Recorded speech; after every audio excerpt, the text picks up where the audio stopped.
How friends, कैसे हैं आप? I hope you done fine. Indian culture में एक ऐसी धारणा बन गई है कि बेटों का उनके पिता की प्रॉपर्टी के ऊपर अधिकार होता ही होता है।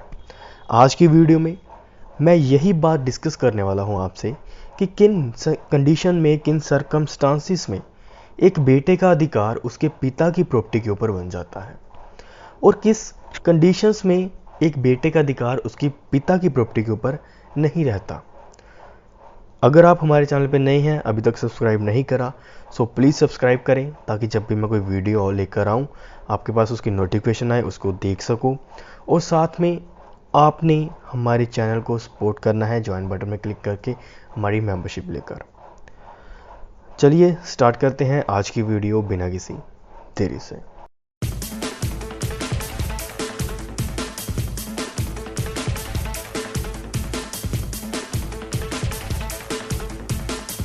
सबसे पहले फ्रेंड्स मैं आपको बता दूं, जो प्रॉपर्टी होती है वो दो तरीके की होती है, मूवेबल प्रॉपर्टी और इमूवेबल प्रॉपर्टी, जिसको हम कह देते हैं चल संपत्ति और अचल संपत्ति।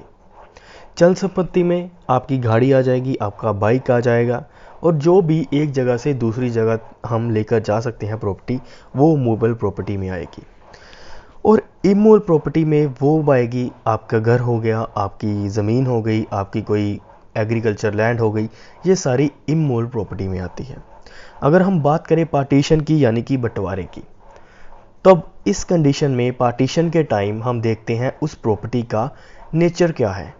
Nature in the sense means nature दो तरह के होते हैं। सबसे पहले प्रॉपर्टी का नेचर आ जाता है इंसेस्ट्रल प्रॉपर्टी, एंड दूसरा जो नेचर होता है वो होता है सेल्फ एक्वायर प्रॉपर्टी, यानी कि जो बेटे के पिता हैं, अब पिता के पास जो प्रॉपर्टी है वो प्रॉपर्टी सेल्फ एक्वायर है, यानी कि उन्होंने अपनी मेहनत से उस प्रॉपर्टी को अर्जित करा है, या फिर उसके पिता को उनके पूर्वजों से वो प्रॉपर्टी आई है। अब ये दो कंडीशंस हैं। सबसे पहली कंडीशन की बात करेंगे कि उनकी खुद की प्रॉपर्टी है, उन्होंने खुद अपनी मेहनत से वो प्रॉपर्टी बनाई है, तो इस कंडीशन में बेटे का कोई अधिकार नहीं रहता उसके पिता की प्रॉपर्टी के ऊपर।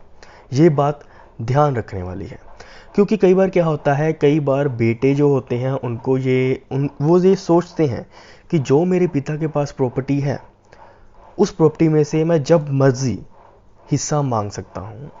ऐसा नहीं है।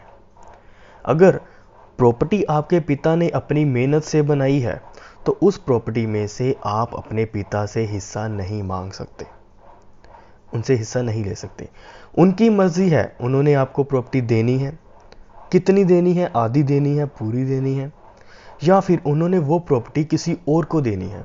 अगर वो प्रॉपर्टी किसी और को गिफ्ट भी कर देते हैं, किसी और को दे भी देते हैं, इस कंडीशन में भी आपके पास कोई अधिकार नहीं है कि आप कोर्ट जाओ और उनके ऊपर केस कर सको कि उन्होंने आपको कोई भी प्रॉपर्टी का हिस्सा नहीं दिया, अगर उनकी ये सेल्फ एक्वायर्ड प्रॉपर्टी है। आपके पिता विल बनाकर किसी को भी प्रॉपर्टी दे सकते हैं, चाहे वो प्रॉपर्टी सारी की सारी आपको दे दें, चाहे प्रॉपर्टी सारी की सारी आपके भाई को दे दें, चाहे दोनों में बांट दें, चाहे वो सारी की सारी प्रॉपर्टी अपनी पत्नी को दे दें। वो उनकी मर्जी है, उन्होंने अपनी प्रॉपर्टी किन को देनी है। ओके, सो इस कंडीशन में भी आप उस विल को चैलेंज नहीं कर सकते हो अगर उन्होंने विल बना दी है, अगर उनकी सेल्फ एक्वायर्ड प्रॉपर्टी है। आप कब चैलेंज कर सकते हो, आपके पास कब अधिकार आता है अपने पिता की सेल्फ एक्वायर्ड प्रॉपर्टी के ऊपर? जब आपके पिता की डेथ हो जाती है और उसकी कोई भी विल नहीं बनी हुई, कोई भी वसीयत नहीं बनी हुई। इस कंडीशन में आपके पास अधिकार होता है कि आप अपने पिता की प्रॉपर्टी में से हिस्सा मांग सको।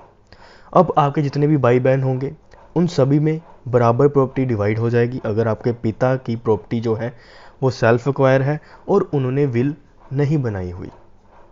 इसमें आपके भाई बहनों का हिस्सा बनेगा बराबर का, और आपकी माता का हिस्सा भी बनेगा, यानी कि आपके पिता की वाइफ का हिस्सा भी इसमें बनता है।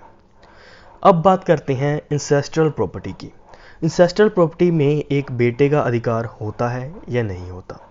देखिए दोस्तों, इंसेस्ट्रल प्रॉपर्टी वो प्रॉपर्टी होती है जो कि उनके पूर्वजों से चली आ रही होती है।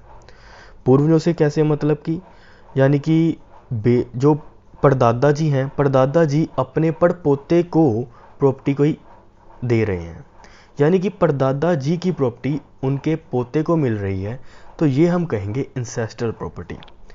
अगर उसके पिता की प्रॉपर्टी उसके बेटे को मिलेगी, ये इंसेस्टल प्रॉपर्टी नहीं होगी। अगर उनके दादाजी की प्रॉपर्टी उसके पोते को मिलेगी, ये भी इंसेस्टल प्रॉपर्टी नहीं है। अब आप दादाजी से भी उनकी खुद की बनाई हुई प्रॉपर्टी को क्लेम नहीं कर सकते।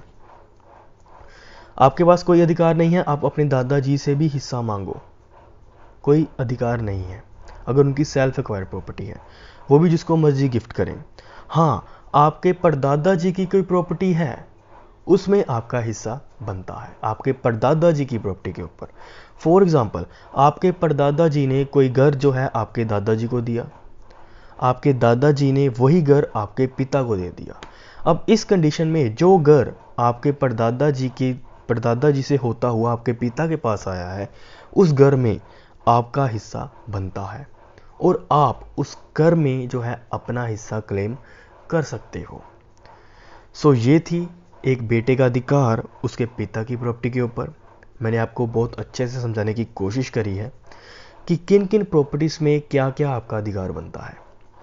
अगर हम सीधी बात करें कि एक बेटे का अपने पिता की प्रॉपर्टी के ऊपर, जो कि उसके पिता ने खुद बनाई है, उसके ऊपर कोई अधिकार नहीं बनता। उसके पिता की मर्ज़ी है, उन्होंने वो प्रॉपर्टी किसको देनी है, वो जिसको मर्ज़ी दें, आप उसको चैलेंज नहीं कर सकते।